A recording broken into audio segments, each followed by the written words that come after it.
Go down and click hold now.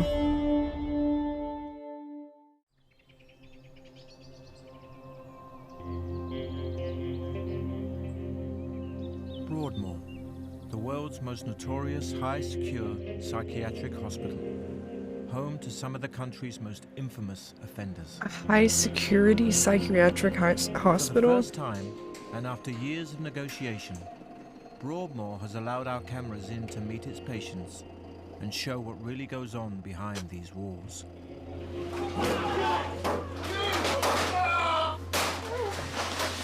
November 2-1, we're now in Kempton Wall, picking up a couple of patients. Can you confirm that gives you 4 there, please, over?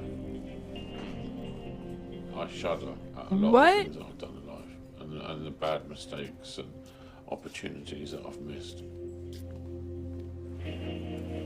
For a second, I just remember bang, hearing bang, and my finger pulling the trigger.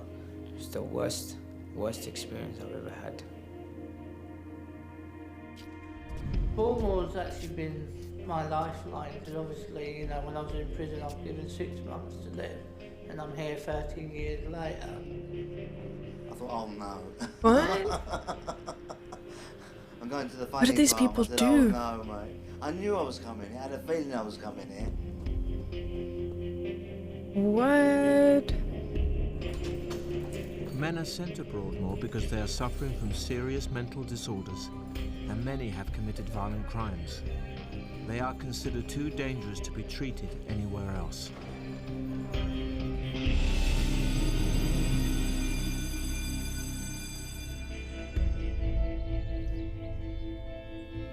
Many think that Broadmoor is simply the dumping ground for society's most notorious criminals, a final destination with no hope of return. What? Shall we move on? He's here because of the attempted murder of his mother, not terribly bright. A weekly ward meeting gives a summary of the kind of men who are kept here. The last thing he did was he took his MP3 player and took the wire from it and a metal ring from it and tied it around his genitalia. And he did that in the middle of the night, and it's only when he was in real pain that he managed to tell a member of staff. And it's not very clear why he did it. Chilled? Good man. In prison, it became clear that there was something What? wrong with this guy. Broadmoor is home to 200 men, each carefully assigned to one of 15 wards depending on their mental He state. took his iPod apart and About just him, he's used the 33, wire. index offense of murder. He's got extreme kind of borderline personality disorder, antisocial personality disorder. He's in this hospital because in a medium secure unit, he sharpened the handle of a toothbrush and tried to stab a member of staff in the face. Patients' identities have been protected What? at the hospital's request.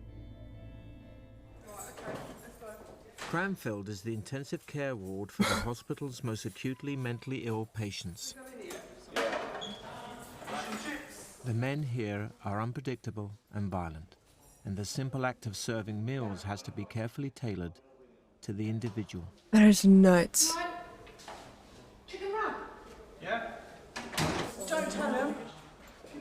That is nuts. Chicken schnitzel. Thank you. I didn't throw it. What? I didn't throw it. 3 days on the trot. Thank you. One of the biggest misconceptions, I think, is that those that have severe mental illnesses or those that end up in a place like Broadmoor are Broadmoor destined psych to ward. be unwell forever or to be risky forever, and that simply isn't true. The mental disorders that we treat are very amenable to treatment. You have to feed them like fucking It's hard animals. to What do you believe that mean, men, treatment? locked up like caged tigers and only ever allowed out one by one, can ever progress. What kind of treatment are they getting? Is a staging They have to post for feed their them like recovery. fucking zoo animals. I've never heard of this. I've never heard of Broadmoor. Breakfast, mate. Breakfast time on Epsom, a high dependency ward. This is some The risk Shutter level Island is shit. a little lower. That's hot, that is, mate. Have you brought your meds yet? Oh, well, they'll be coming in a minute. All right, mate? Patients here are allowed out to associate with each other, with plenty of staff in attendance. You can get out, man. You coming out? Is it coming out? Yeah, you can come out. Come on. Come out here. Yeah. Tell me what you want. Put your trousers up. Pull your trousers up, yeah. You need to wear trousers like Simon Cowell, up to the waist, belted. Up to the way. Clean your room. Leanne McGee is the hospital's director. Whenever she can, she comes back to the floor. I love being on the wards. I love seeing the patients. I'm a nurse. You never lose the... This is where you want to be, really. No, Just butter. not where I want to be.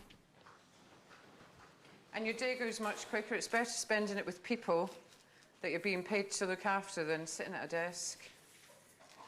You know, which sometimes seems somewhat meaningless, but there we are. Right, I hope that's okay, Trevor. Yeah, fine. We're coming in with your breakfast, mate. I think there's a difference between being mentally ill and not being mentally ill, and I think if you're mentally ill and you've done something that perhaps you are not in full control of at the time, you certainly, society owes you a break, and I think everybody deserves to have a bit of hope. If you have no hope, you're just going to give up. Okay, enjoy. Yeah, mate, have your coffee. Live like Italiano. Can I be rude and ask how old you are? I'm 40 years old. 40. Yeah. Altogether, I've done 20 years. 15 years here and 5 years in prison. Long time, innit? I was a child soldier. It's called Somaliland. Were you? Yeah, when I was young. What? I had my first AK at the age of 9 years old. He had his first AK at the age of 9. No, yeah, they're treating them like that for their own, like, the staff safety and the patient safety. But that is still nuts. It's a gun. You've never seen AK-47? You've never seen AK-47? He's well on the way. Can you imagine a fucking 9-year-old with an AK-47? He's doing really well.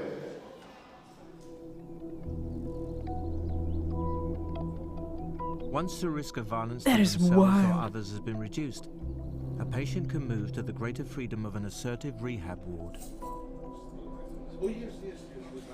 We all have keys for our own room. But can you really, like, do people ever get released from here? Like, do they actually, like, rehab Adam has been people? on Canterbury ward for the past No, we 4 haven't. years. We did Unabomber, Oklahoma Before City that, he Bomber, and the spent Pizza 9 Bomber, years in Broadmoor, and 2 in a high Canadians. dependency ward. The rooms are quite small, about 6 foot by 3 foot, and you can actually just about touch wall to wall. Toilet in there. But I completely forgot about Son of Sam. Toilet Yeah, we'll have to do him. basin. The only problem with having the toilet in there is we've also got our wardrobe in there. Convicted of arson, he was 7 years into a life sentence in prison when his self-harm became so acute he was moved to Broadmoor. I had a very long history of self-harm, but when I was in the prison service, it escalated to the point where I was putting my life on the line on a daily basis, because I was cutting arteries, tendons, but it's like my hand, it's totally gone straight and backwards because I got a wound here where I cut all the tendons and that. Thank you, love. Oh my god. I had a very traumatic childhood. The way I felt is that my parents didn't love me as much as they should have. I was sexually abused by various people outside the family, and because of the sexual abuse, self-harm started taking place when I was about 8 years old. I started off with nails and things like that, and I also started setting fires at that age as well. I just sort of grew up hating everybody, hating society, hating life. Self-harm was a way of me escaping all that. What? I just do that, turn it down, and I just lie in my bed like this. And then once the beat gets going, I start doing that. Adam's Broadmoor journey has been long with many setbacks, but the end is finally in sight. He's to be allowed out on trial leave to a medium secure unit 30 miles away. So they just, like, go from psychiatric ward to less monitored places? All is well. The constant toing and froing of patients on this ward can make you forget you're in Broadmoor. You know, chopped garlic, all going into one pot. But there's always the reminder that this is a high secure facility for men capable of violence. When patients taken in turns to cook, careful account has to be kept of everyday household items, especially of those that could be used as weapons. Thank you. When I left here last time, I'd done a catering course. Dylan is 49. It's his second time in Broadmoor. Second This is time? how Dylan remembers his childhood. I got born into a satanic family, very, very violent. In some cases, it would have been better to have killed me than to allow me to have this abominable life that I've had. My father, thankfully, he died homeless, alcoholic, so he was the bone breaker. You know, he would break my bones and leave me in the attic and just, that'd be it. Do you know what I mean? So I had to learn pain very quickly. Oh my god. Did you watch that Death Row thing? I didn't watch this week. My father raped and beat my mother badly. In his twisted thinking, he could raise a demon from some kind of hell by raping her in the way that he did. Moment I was born, she freaked out. She said, "Oh, your eyes are evil, you're evil."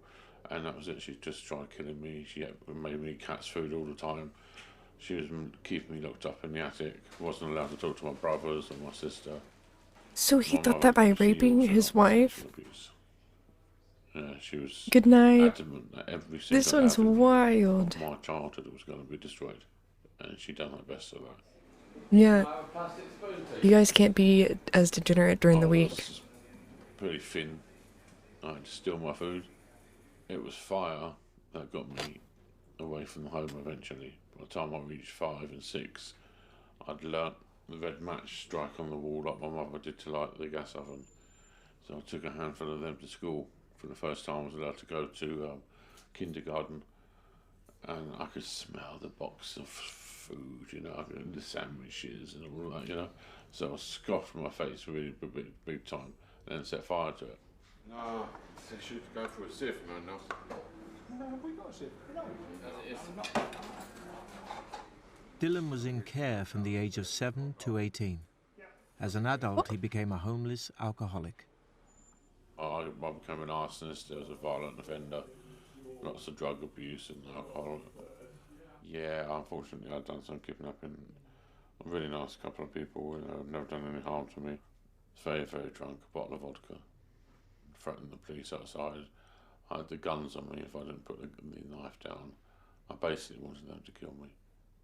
You know, I wanted them to kill that wild, out of control alcoholic inside me. And I was inviting them to do that. And they, you know, they were very, very bloody close. And I just put the knife down. These people are next level. Smells nice. Beautiful. I may say so myself. Anyone think I cooked it? Everyone else is like. Dylan's psychiatrist is currently assessing whether he's sufficiently recovered for release from Broadmoor. Can I just say we all wish a very happy birthday? I mean, he sounds like he knows how and why he was fucked up. I feel like he sounds like he understands and has a solid grasp, Moving but on from Broadmoor is a slow process. Birthdays come and I go don't know. with no set date for release. That's fucking nuts.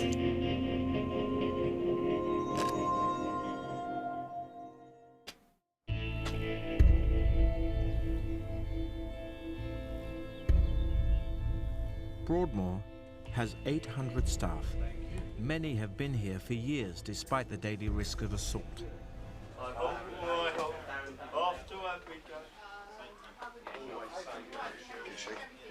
It may be a hospital, but staff here have to have specialized training and equipment to deal with anything. From Yeah. enforcing medication to managing full-scale riots.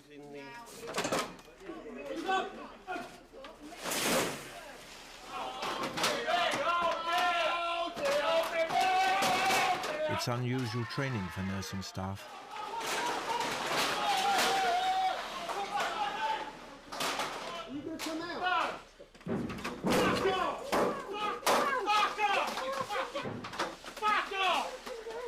This team is deployed around 30 times a year, administering medication and disarming patients with weapons. They have to do that to administer medication. Not everyone in Just get Broadmoor is injectables directly and dart violent, them. but their behavior can nonetheless cause Just get grave risk injectables to and others. dart them. Anthony has been on an admissions ward for 5 months. He's at the start of his Broadmoor journey. Is that your normal reading? No, we're forced to read out of the Sun or the Mail. But no, probably I wouldn't choose it. It's arson that has led to Anthony's incarceration in Broadmoor. His mental health began to deteriorate at university. When I was I'm texting the started eating quite large amounts of cannabis. I'm texting the Brits. I'm summoning them. Started eating it? Yeah. I had a glimpse of what I thought on cannabis were things that could solve problems for the whole of the world. I became very grandiose. I believe that the sum He of got the total high energy on in the weed universe was God, and therefore and thought he was you are Jesus. God, and I'm God, and this bed is effectively God. And then doing just bizarre and unusual things like climbing bridges and surfing on trains and taken back to hospital because I drove past a police car when I'd been high. So, but when you say you drove past a police car, what's wrong with that? On the pavement. Ah. Anyway, during that period, somebody broke into my What? flat and kicked the door down and threatened me in my flat. He drove past a police car on what? After I'd been banging and making music on the window, so I'd been a bit of a nuisance neighbour. But I didn't have a mobile phone. After he left, I barricaded the door and lit a fire in my window to try and get help. Sent to a medium-secure psychiatric unit, he again became psychotic and started a fire there. This brought him to Broadmoor. He's previously been on preventative antipsychotic medication, and now his psychiatrist wants him back on it. My introduction to the mental health system was a jab full of a medication that when you wake up you just feel absolutely terrible, you can't function, you can't communicate, you can't do anything, and it effectively makes me mentally disabled. Anthony is refusing to go back on medication. My doctor, he's saying I'm well at the moment, however, he was sort of pointing out that the MOJ and probably the public Yeah. in general will not You're accept good until you're me not good. in the community off medication. So saying Like, that's the thing about antipsychotics and people that rely on antipsychotics is you're good until you're not good. And there's no shame in Many of the patients here needing have a history it. of substance abuse, often linked to their mental illness. Therapy aims to give them the skills to resist temptation. So what we want to do is expose people to some substances today, okay? What? Is it the real stuff though? Some of it is real, some of it isn't. So the whole 31-year-old Michael is suffering from paranoid schizophrenia. He hears They're just voices. giving them drugs? When I first started hearing this stuff, now I was about 24, it was amazing, I couldn't believe it. I had to run out of the house because I was scared. I mean, something speaking to your head. That's, unheard of to me, do you understand? It might have been drug induced because I was smoking cannabis heavily at the moment, but it goes more deeper than that. It smells real. Is there a face associated with the voice for you? Nah, just something like in my head. Nothing. It's like a living part in my head. It's like a demonic kind of being, you understand? But now while you're talking to me, has it been talking? Well, it just called me a fool at this moment that he just mentioned it. But while I was talking, it wasn't saying nothing. But now he mentioned it, I came to think of it, and he just called me, yeah. I know it's hard to believe unless you live with it, but it's just like having a conscious being in your head. Learn to live with it. I'll take that suitcase back to my room. And do what? It's just nothing. Do nothing, yeah. Stay away from drugs, right? It's not good. While medication has diminished Michael's voices, it hasn't eradicated them. How confident are you not to use? 8. An 8? Yeah. Okay. Obviously, I would like to be at the top end of the scale. Mukhtar has been in Broadmoor for 2 years. At least she's It's been honest. the most stable period of his life so far. At least she's honest. Never seen my mom, you know. She's supposed to be in America. No. You've never seen her your whole life? I've never seen her my whole life. I've tried to find her, but that's the difficult part because I don't even know her full name.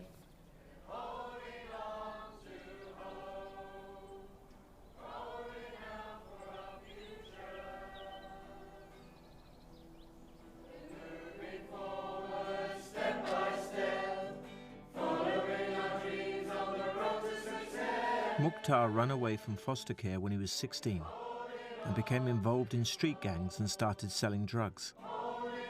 He didn't realize he was also becoming mentally ill. I've had a lot of stress. I kept on hearing voices and I kept on attacking people and I kept on being erratic behavior. A rival gang warned Yeah. him off their territory. What's that mean? Mukhtar says his drug supplier gave him a gun and told him to deal with them. Holding a weapon, my first time, and it felt like whoa. To some extent, it did feel like, you know, that I'm dangerous now. But on the other hand, it felt like I'm vulnerable as well, you know? Armed with a gun, Mukhtar returned to the estate. And my intentions were gonna fire a gun in the air. I would certainly run off. But these people didn't run off. They chased me to the block of flats. Now I'm cornered. They attacked me, hitting me with knuckle dusters. One of them got the gun like that and pulled it, like to try and take it off my hand. What are I was knuckle scared. dusters? I was thinking I'm gonna get killed there. So as he grabbed the gun and he pulled it away from me, I just remember bang, hearing bang, and my finger pulling the trigger. And it's the worst experience I've ever had. How old were you? I was just turned 18, January. Just turned 18. Found guilty of manslaughter, Mukhtar was sent to Broadmoor under a hospital order. I didn't know the place. I didn't know nothing about it. I was Oh. told about medication and everything that I'm gonna take. I said, I don't need medication. After my first dose, I understood that my voice started to reduce in intensity. And that's when I realized that, look, something is happening now. No? It was different. Mukhtar is focusing on his recovery and hopes to go to university someday. Listen, it was a long time ago and I can't even remember how I came to the streets. But I remember the older shouting out when I switched on the other kids. He's ruthless, he's devilish, he's a born killer. If I knew what I know now, I wouldn't be ruthless, I wouldn't be a sinner. Forget that, I'll be a born winner. He's just I got freestyling it locked out. up at a young age. It was due to a mistake that I made, but all is not lost, cause I'm here now. I'm gonna rise above the clouds. What is my dream? A dream of reality. So why you mad at me? I'm just trying to be reunited with my family. Aww.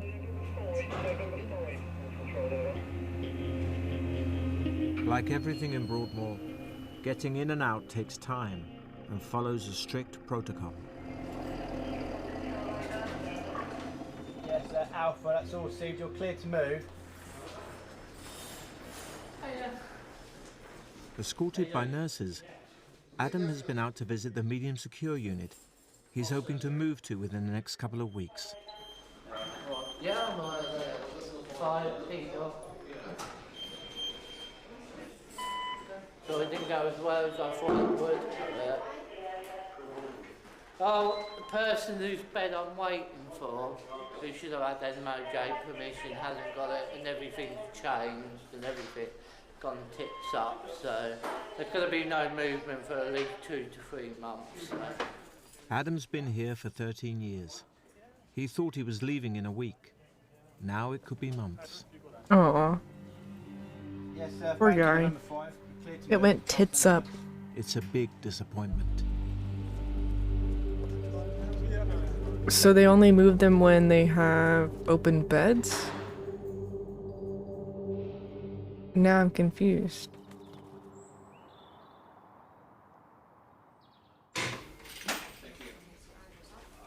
Hello, stranger. How are you? You back tonight? Yeah. I was told you weren't back until the 12th. Really? Who's he? Yeah, it wasn't a very good day. More I did, the more depressed I got.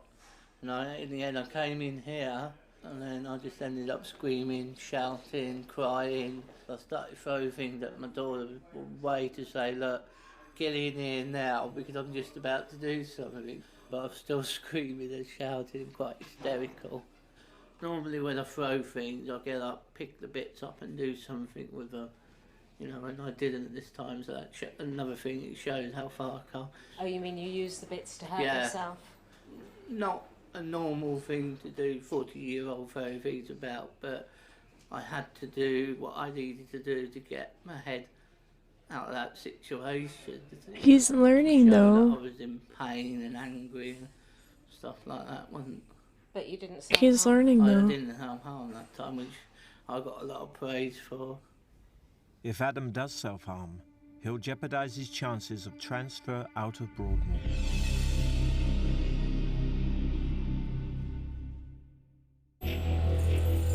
Like, that's the thing, too, is these people in their mental state are like children. So you kind of have to treat them like children. Staff rely on knowing their patients well enough to be aware of what's going on in their heads. They call it relational security. This patient believes the hospital is trying to poison him. Hi. I was going to ask you the same question. I'm very well. Just to kick off, there are several staff that I can smell a bad odor coming from when they hand me something. So can they use gloves, basically? That's what I'm saying. Depending what it is. Well, anything. No. If it's food stuff, so that's fine. But no, they're not going to be wearing gloves. You got that Scrooge? What else is on your list? Towel. They give my flannels a musky smell. I don't know what to say to that. They think they're trying, the hospital's trying to poison him through his towels? To be honest with you, I've had enough of this place. Like you've had enough. Okay, so maybe we'll come Every back single to... day doing the same thing, seeing the same people day in, day out. It's just madness. The thing is, that whilst we're here, all they ever talk about is RSU, RSU, RSU. Every single second, every single minute, every single hour, day, year out. The way out of Broadmoor is usually along a winding road that eventually leads to a regional secure unit, or RSU. They're found in towns up and down the country. And once you do get to an RSU, all they'll talk about is, listen, you can't know where you are, you're going straight to Broadmoor. So then they're threatening with Broadmoor. Then you come back to Broadmoor, if you can't behave yourself, you're doing well, you're going to go RSU soon. Simon has been moving between high and medium dependency wards within Broadmoor for some years. Well, are we saying something about the difficulty of being here? I just abscond. I'm going to abscond if they piss me off on RSU. Because last time they really He said, I've been abscond. I made weapons as well. I went in the office, yeah, I closed the door behind me, I blocked it with filing cabinets, the door, and I just trashed the office. And I enjoyed what I did, I enjoyed it. That's one of the reasons why I'm here, by the way. How are you? I don't know what to say. Doing all right.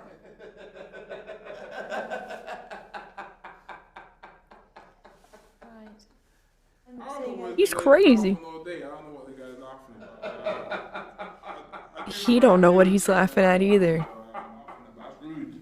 There's nothing funny about that, do you understand? Stay rude, man. Come and behave yourself, man. There's laughter in it, there's inappropriate laughter. Yeah. If somebody's sharing some serious things, they might think you're laughing at them. You know, That's paranoia. just got to be mindful of that. Once you go in, you don't come out? That's what I was wondering, because they talk about like release. In his medium dependency ward. He's due to return to high dependency. It's a step backwards. So he's been here before, you know him? Yeah, it's his third time back, yeah. But he likes it on here. likes the staff and he likes the structure, so that's why he wants to come back.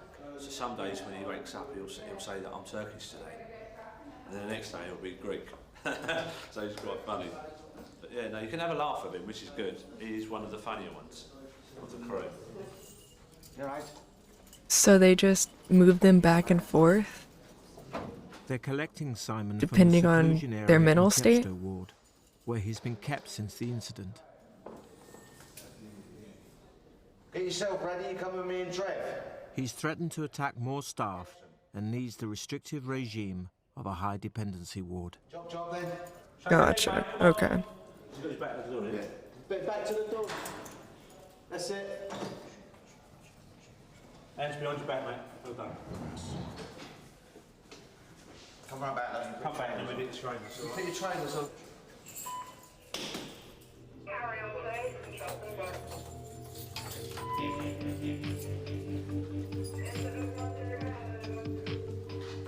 It's a walk through 10 locked doors to move him to another ward in the same building.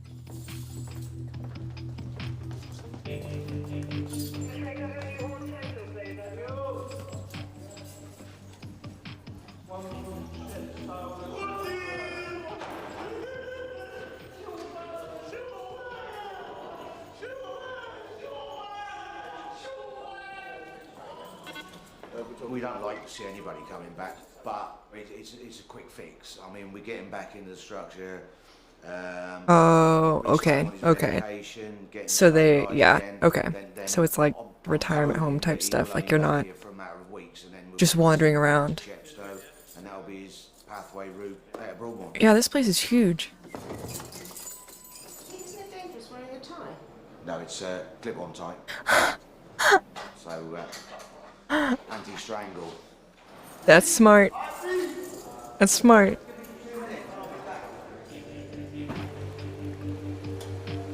Not allowed later.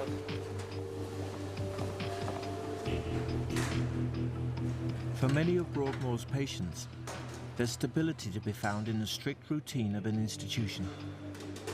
They get knives? It may also be the first time they've been looked after, had regular meals, and consistent interaction with others.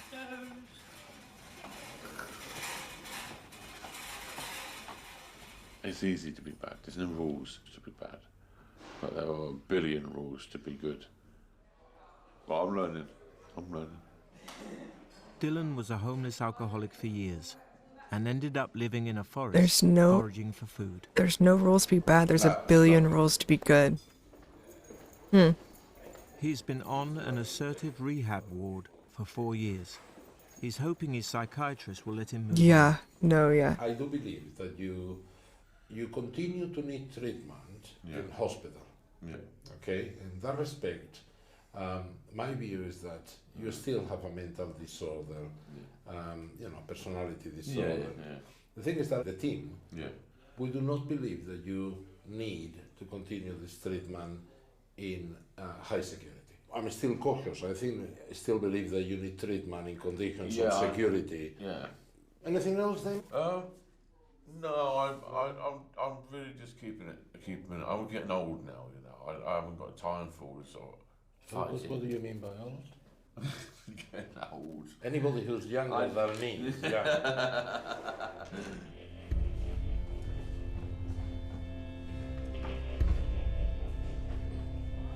As the saying goes, I'm not the only gay in the village. It's a me. I know who I am. I know what I've done in the past, you know. Yeah, no, like all these people's 40-year-old stories gay are man wild. Living in a psychiatric hospital. People can't accept that for what I am, and that's their problem, that's not mine. You know, I just try and make lemonade out of lemon. Best situation out of a bad situation. But he has Xbox. Adam's still waiting for a date for his transfer to a medium secure unit. He has Xbox.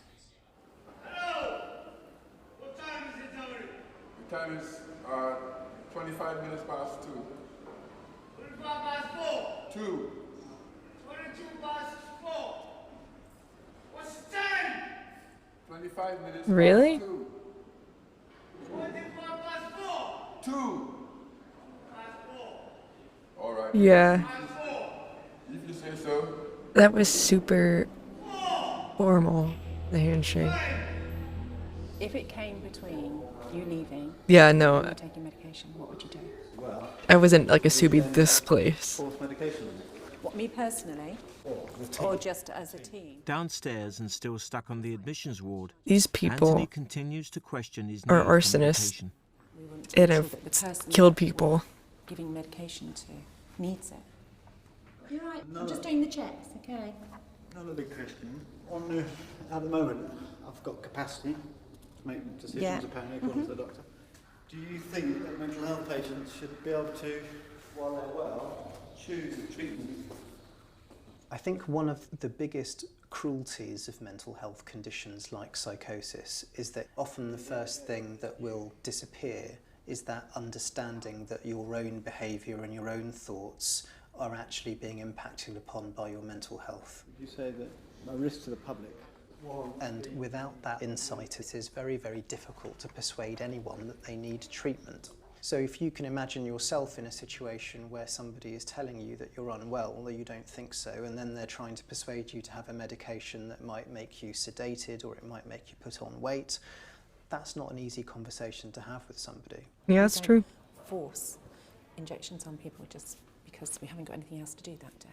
Sure. There's I'm not lots saying of it's other, correct. no, but there's lots of other things that we look in, just like you do. But you agree that medication is forced on some patients just Yeah. as prophylactic, just to stop them? Because they'll kill themselves if it's not. But it's, I'm not agreeing would you to say any that of that doesn't happen?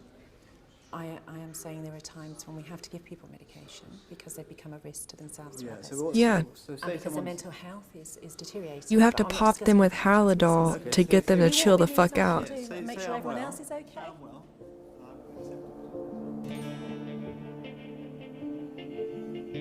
Adam's got the news he's been waiting for. His bed in the medium secure unit is finally available. Yeah, no, I've never heard of this place before. This was just like a click hole that I entered. People know I'm in here. I'm glad he's going, and it's nice for him to be going. In a way, it's a bit sad as well because, like, It is wild. we've been on the same ward together for nearly 4 years. So He'd be missed, but he won't be forgotten. He'd stood by me through the thick and thin, really, on the board. When I had my own problems on the board and that, he stood by me and helped me out and does a lot of things for me and looked after me, and, you know, and Like, I try to look after him. The things these people have done are wild. Not that bad, but It's his final evening and time for a last movie with his mate. Jennifer Lopez is in a lot of films lately. Do you have to stay outside in the corridor? unfortunately, yeah.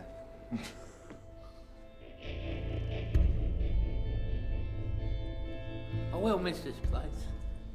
It's been my home for nearly Really? 40 years. I know people don't like us calling it home, but it is home. So it's like Azkaban.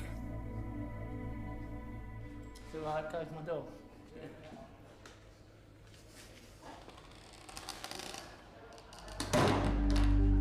Last night behind the bar. Wait, they get curtains?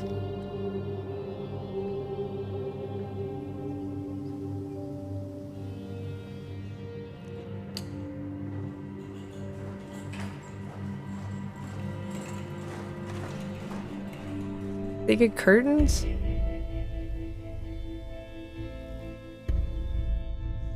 Anthony's condition had been stable, but a few days ago he was forcibly medicated following an incident on the ward when he refused to return to his room and threw himself on the floor, singing prayers.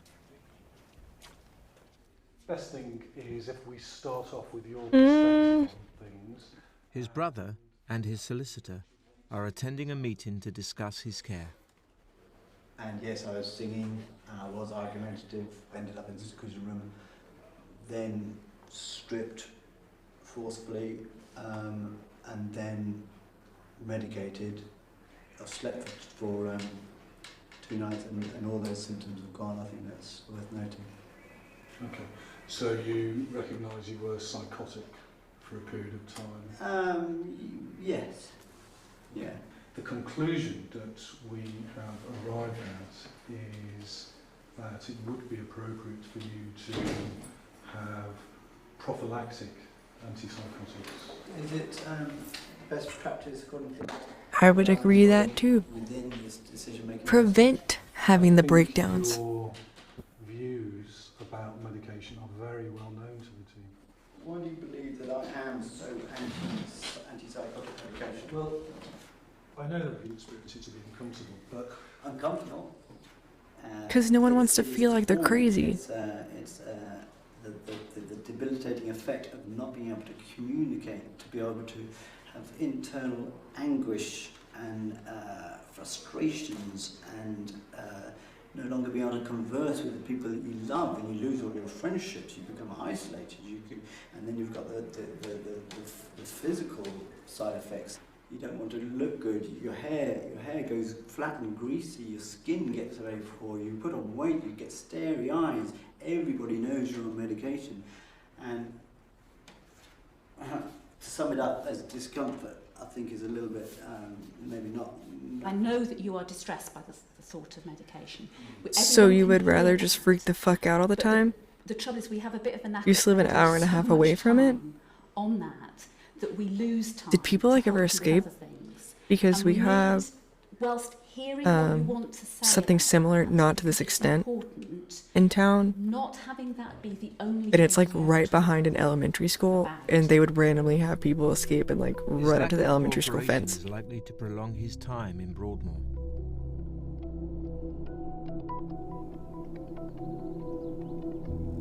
After a second, And it was always like a big deal. Anthony started taking medication. He's been allowed to move to an assertive rehab ward. Ready? Yeah. So, man, Can you do another one for me, please? Following his psychiatrist's recommendation that he be kept in less secure conditions, Dylan is going to a mental health tribunal to see if they will agree. I have totally outgrown being in Broadmoor. Okay, I've done my medication, I mean, I've done my groups, I've done everything. He sounds like a normal person. You know, give me a little bit of hope. Considering he talks about I don't have family outside or nothing. how his mom was raped in order to produce him because his dad thought that he was summoning the devil. Yeah, if someone did escape, I doubt that it would be very public. Unusually, the tribunal is Because that over would be quickly, like a... and with everyone in agreement. Well, I don't go in there expecting anything, but I've been allowed to be conditionally discharged to an MSU, and I'm leaving 10 times better person than I ever have been.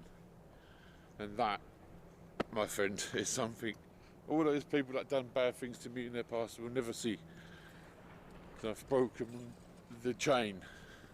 Aww. Broadmoor served its purpose. I don't need you no more, Broadmoor.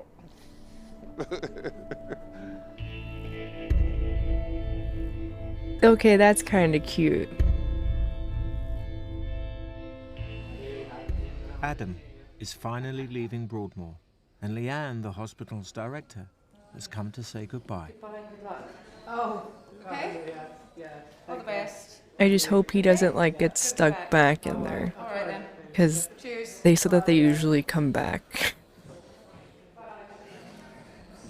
That's nice for to come down. You look after yourself. Don't get too stressed out. Don't let this place drag you down. Right, excuse me, all right, you soon. See you later, alright? Yeah, take care. Good luck. I'll give you that. Thank you. And I'll give you this. Don't have the key ring, because that's my own. Bye-bye, room.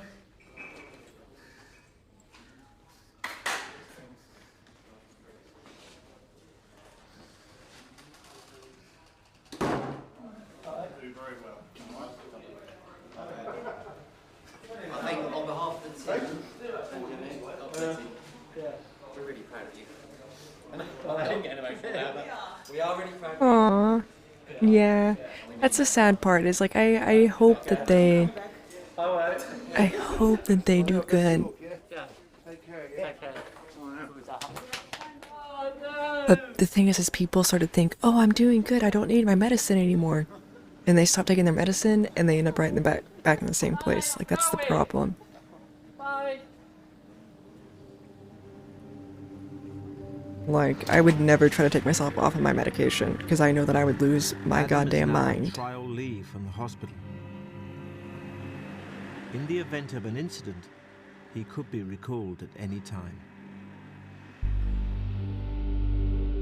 Holy shit, that's huge. This has been the first, and quite possibly the last chance to see inside Broadmoor Hospital in its current form. The lives of today's patients will continue nearby, where a new hospital is under construction.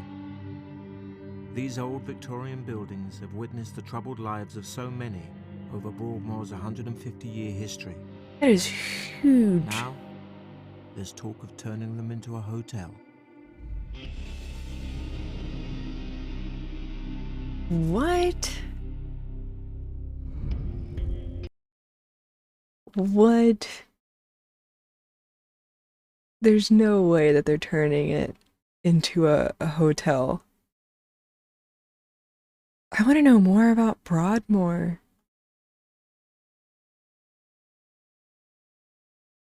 I want to know more about Broadmoor.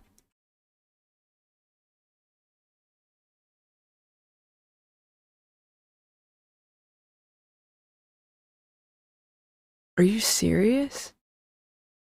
It was the inspiration for Arkham Asylum? Holy shit.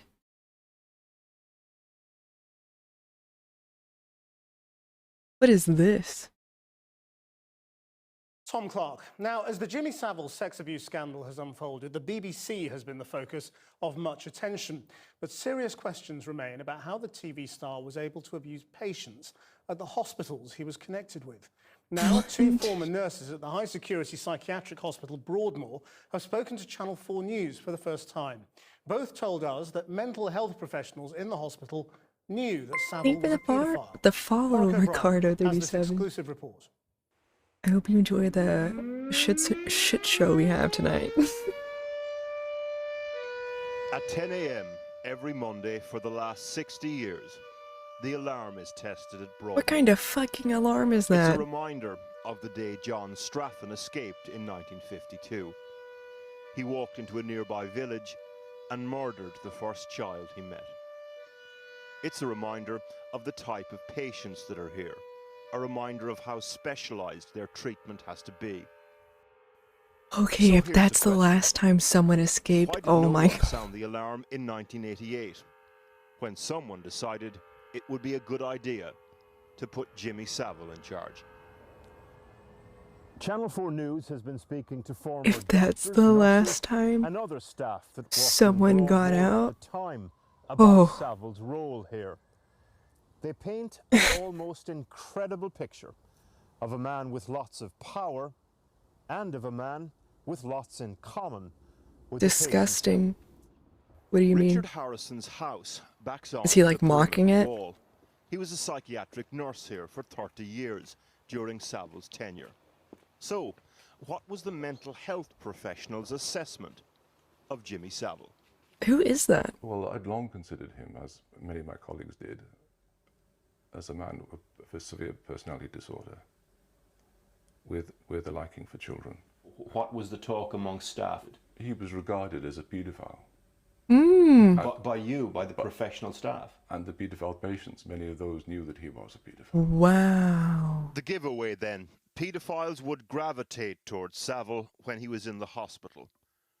Richard Harrison had a colleague, a staff nurse at the time, called Bob Allen. I'd say he was a psychopath. I would actually say he was, without a doubt. It's just the way his attitude was, his blasé attitude to everything. He didn't seem to care or Never worry about got anything. A lot of our staff always said he should be behind the bars, and we used to laugh about it in those days.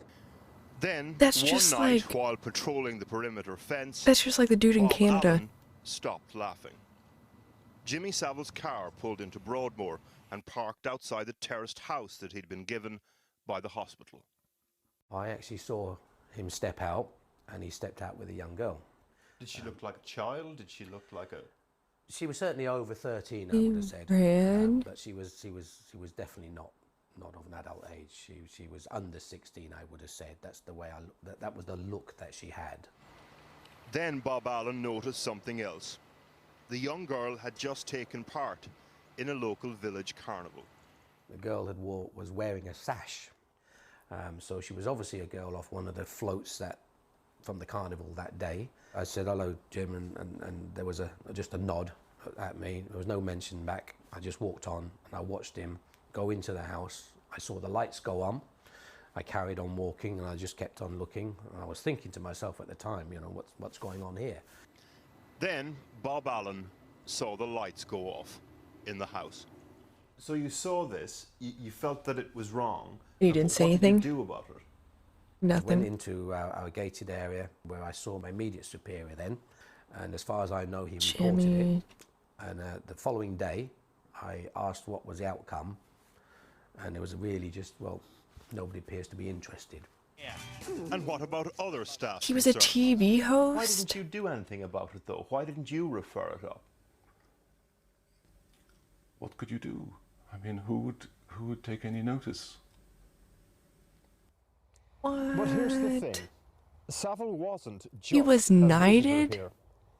Incredibly, for a time, he was in charge. In 1988, Health Minister Edwina Curry appointed Saville to head up a task force to run the place. At the time, Marjorie Wallace was working with some patients in the hospital. She remembers asking officials at the Department of Health why. I was told, look, this is quite a coup. We're trying to change the culture here. Why do you think concerns that may have been raised fell on such deaf ears time and time again? I think it's because that would have spoiled First of what all, they hoped he was born on Halloween. which was that things were First red opening up. flag. Here's how Saville described his new job at the time. We are a great listening hospital. We listen to people. I listen to nurses. I listen to doctors. I listen to porters. I listen to drivers. I listen to everybody. Do you? Yeah, we've turned into a great listening hospital. Broadmoor needed a shake-up at the time. It was in the throes of an industrial What's the trailer dispute, next? That is and nuts. officials thought Saville I had no could idea fix it. about him. He was given access to all areas. He had so much power, he could overrule senior Other countries nurses. have crazy One crazies. Christmas morning, We Saville have crazy insisted crazies, but that a y'all group have of crazy highly crazies. medicated, volatile patients And be given Canadians are just alcohol fucking nuts. against the We learned wishes that today of the too. man in charge of the ward. We learned that today too. He turned to me and said, he said, I'm in charge now. He said, I'll get them a drink. He left the ward and within 30 minutes he returned with some beers. But one of the staff noticed Just gonna on the get crazy cans that people they were expired alcohol. beers. They were beers that he'd found near the rubbish bin. It sounds completely bizarre. So you're It saying that is. Jimmy Saville served up gone-off beer against the recommendations of Yes. you Yes. heading up that ward on Yes. Christmas morning? Yes, and the consultant in charge of the unit at the time, when he discovered what he'd done, was furious about it. And there's Your more. granddad, what? In the 80s, Saville boasted about overseeing the discharge He's your of granddad? 100 patients. The Sun quotes a Department of Health spokesperson. What? He has a reputation for getting things done, and he is the man in charge. We've spoken to Edwina Curry, the minister at the time, who made his appointment. She wouldn't be interviewed, but sent us a statement, which included the following rather cryptic line about Saville. What he did have, as I know for certain, is information which gave him a hold over staff. That can explain why they said nothing, even with their knowledge or suspicion of his misbehaviour. As a result, ministers were never given the information when we could have barred him from the place. The Department of Health has now launched an inquiry into what happened at Broadmoor. What happened? Powerful people were taken in by celebrity. They put a paedophile in charge who went on to abuse patients My and others. God. For the men and women at What? the department, it was blue skies thinking. For the people on the ground, it was something else. What? Can you remember how you and the rest of the staff reacted when Saville was appointed? They would say the lunatics have taken over the asylum.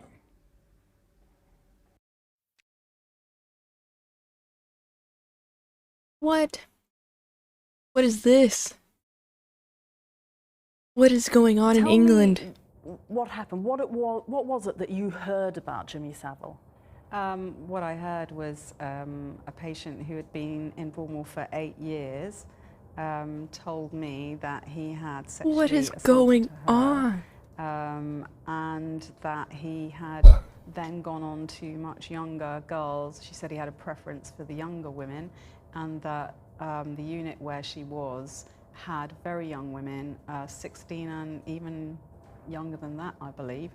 And she had become incredibly angry and upset about it, and she had confronted Jimmy Savile and told him that she was going to report him high up because she believed it was, my impression at the time, I can't remember exact words, but my impression I was left with was that she'd felt that it was pointless to do anything but go to the top, because everybody was fully aware of what he was doing, and the fact that nothing was being done meant that she couldn't trust the staff who were around to do anything about it.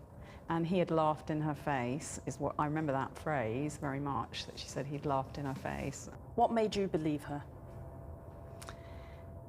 Because I could, you know, when people tell you about really traumatic things in their lives, particularly that kind of thing, sexual thing, you can tell by so many things about their body language, their eyes. It was genuine. It was, you know, I'd have laid my life on it. You know, I knew she was telling the truth. I knew it right through to my core, you know, absolutely. And so what did you do? Well, it was difficult because at that time we didn't have, as nurses, the kind of guidelines that we had nowadays. So there was no confidentiality policy. What? And she had asked me not to tell anyone. And I did make a decision to breach that, which obviously put me in a difficult position with her as well.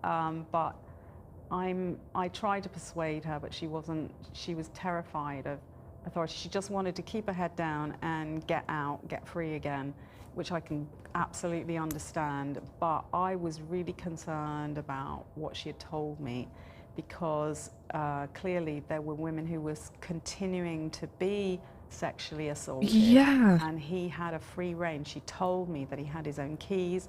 She told me that he had his own rooms. She told me that he moved freely within the women's unit and around the hospital. She told me that he would come and pick and choose who he wanted. She told him she actually saw him, and so did, he was quite blatant that on one occasion she saw him having sex with a girl, and I believe, my recollection is that she said under the stage, so whether there was some kind of, or behind the stage or something. What? In the theatre that they had.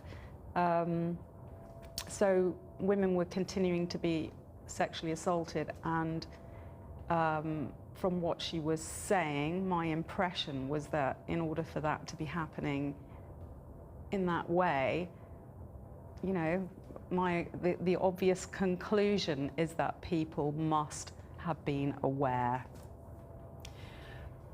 When you went and told someone in authority, presumably, who was it that you told, and what was the response to you? I told the charge nurse where I was working, but again, the culture was very different then.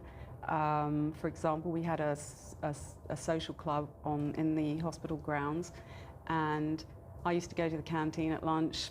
My charge nurse and many of the particularly male staff would go to the social club, and you know, I saw them on the rare occasions I did go there. I would see them drinking, you know, 8 pints. I know beer was lower alcohol then, but it was still, you know, a good 8 pints that a lot of them used to drink, and come back, you know, drunk. Clearly, very They had a bar laissez-faire, there? but sort of actually they were pissed. Back to the ward. So They had a bar? as a woman, you know, and I think many of the women there did a lot of the legwork. And What? we weren't valued for our opinions, we weren't encouraged. I didn't feel I was encouraged for my opinions at all. So when you said to the charge nurse, look, I've heard this about Jimmy I said, Savile what? and his Yeah. behaviour at Broadmoor, what did they say to you? What did this charge nurse say to you? He was, thought I was crazy. I can't remember the exact words. I just know that he didn't take any notice. I was an irritation. I brought it up on several occasions. I was obsessed with it. Actually, I was completely obsessed with it. It bothered me. Yeah, I saw that he was knighted. It bothered me tremendously that he wasn't taking it seriously. So did you try and go to someone else? Yeah, I went to the rank above him, which was the nursing officer for the area that our unit was in. And so we're not talking about Broadmoor here, of course. We're talking Yeah. about another hospital. That's right. So they could perhaps justifiably say, well, this isn't our area, that's Broadmoor, this is us, it's not our responsibility to do anything about it. I don't think there's ever a justification in life if you know that people are being inhumanely treated and criminally treated. If you hear of that, I don't think it's right in any era to say that's okay because it's happening somewhere else. You know, otherwise we're back to kind of the Holocaust, really. What era? I wouldn't go that far, but well, you were right up until that. At the earliest, I'd say 78, and at the outset, 82, 83, between those years. And I can't be more specific than that, but I know that it was between those years. So as far as you know, despite your best attempts, nothing was done? I know nothing was done, and at times, I've mentioned before, you know, in the last few days that, and when I've been asked right at the very beginning, when I first disclosed what had happened a couple of years ago, that, you know, the police did come on several occasions. I know that a staff member has denied that, but I can tell you absolutely that the police did come on, you know, at least 2 or 3 occasions to the unit because the Broadmoor patients had been transferred there. I mean, obviously there were people who had committed very serious offences, and who had been incarcerated for many, many years in Broadmoor under special sections from the courts, who were then transferred to our hospital. So, you know, that required, you know, a court intervention and new legal powers under the old Mental Health Act. Can't remember the exact section, but it was a section 60 something. And, you know, the police did come to the unit and they would sit in the office, you know, with being pally with the staff, the male staff, and then I did actually go in once, and I just you know, more than once actually, and I did speak If you about shook. It. So you told staff I'm that, shook. and you told the police. Oh yeah, and nothing happened. Yeah, I mean the police just reacted as though. Well, I mean, I just remember the clip in my head, the picture in my head is, you know, one of the police officers looking towards, you know, my managers, and as if to say, you know, control your woman. It's just... And it's felt to you all the way along that there was it was Control because it's a your male-dominated woman.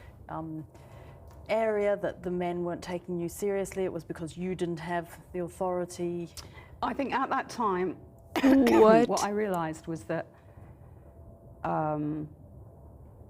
if I had continued to bring it up, the only thing I would have achieved would have been getting disciplined, getting sacked, and I wouldn't have actually achieved anything for the patients because I knew that everything was weighted against me.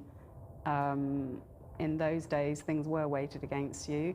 I have worked for many years in psychiatry, in many different places, and I've worked as a mental health advocate. And I think one of the crucial factors in this whole business that still exists and still needs to be addressed is that there has always been a problem with a them and us situation between staff and patients. Despite the fact that we know what the statistics are, it's still the case. I don't think many advocates or groups like Mind, patients' councils, patients' forums have been asked much about their commentary on what has happened with Jimmy Savile, and that to me speaks massively for what the crux of the problem really is.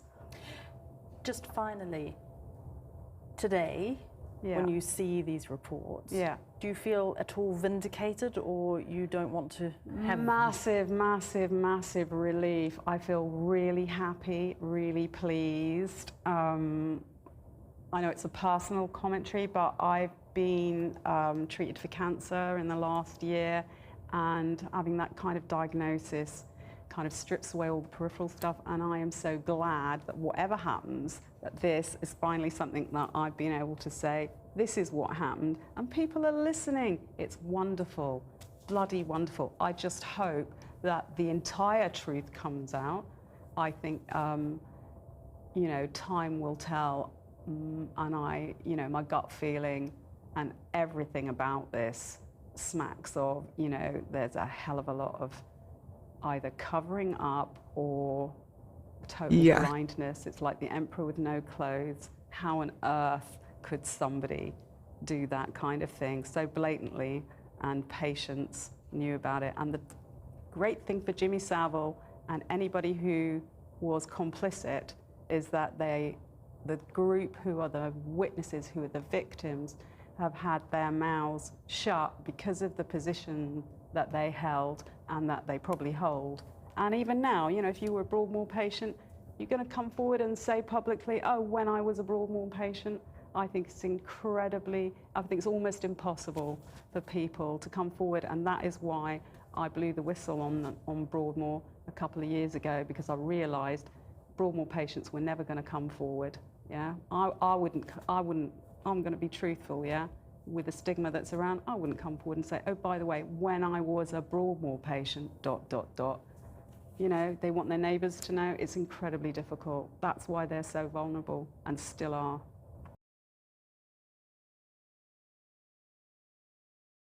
Holy shit. That shit's wild.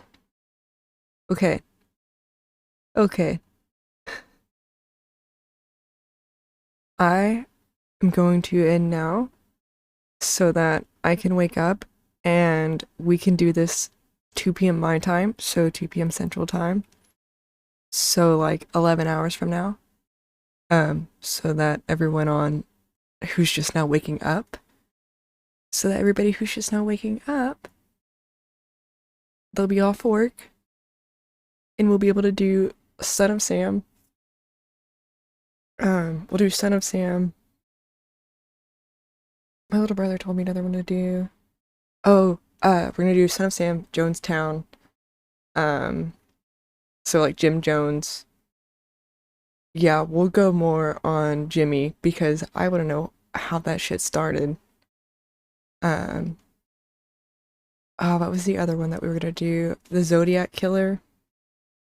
And we'll go probably down another click hole because I'm really enjoying these streams.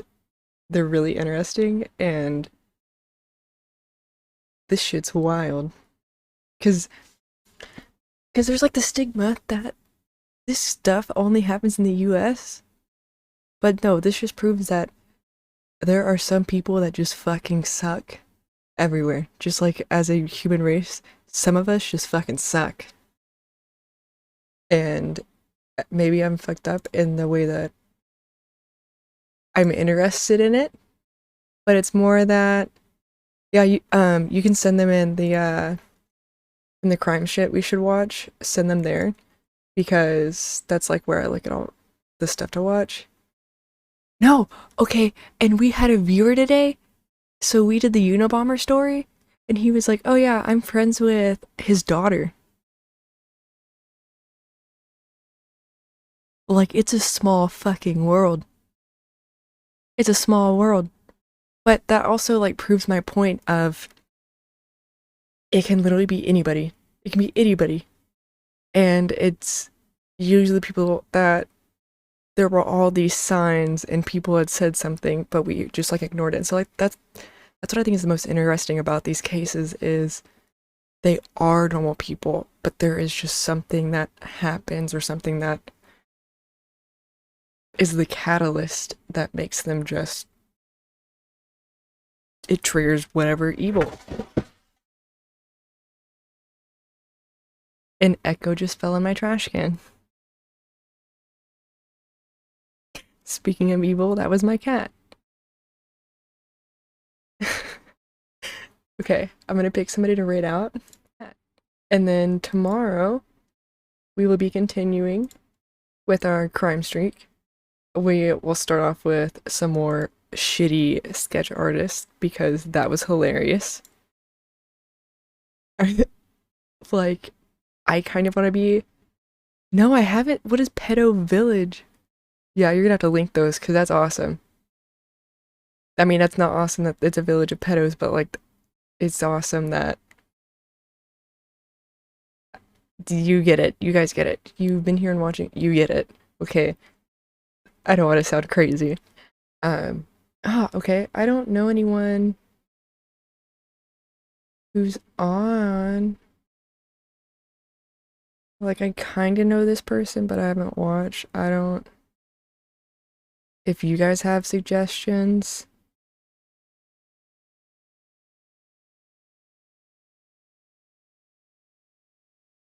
Or we can just end it. Are we just gonna break on 3? We'll just break on 3 tonight, because I don't see anybody. Okay? Okay. 1, 2, 3. And I can't just do that because I have to hit the fucking button. So that was awkward. Alright. See you guys in a few hours. Good night. Don't lose your minds sometime between now and when I wake up. Don't become one of the people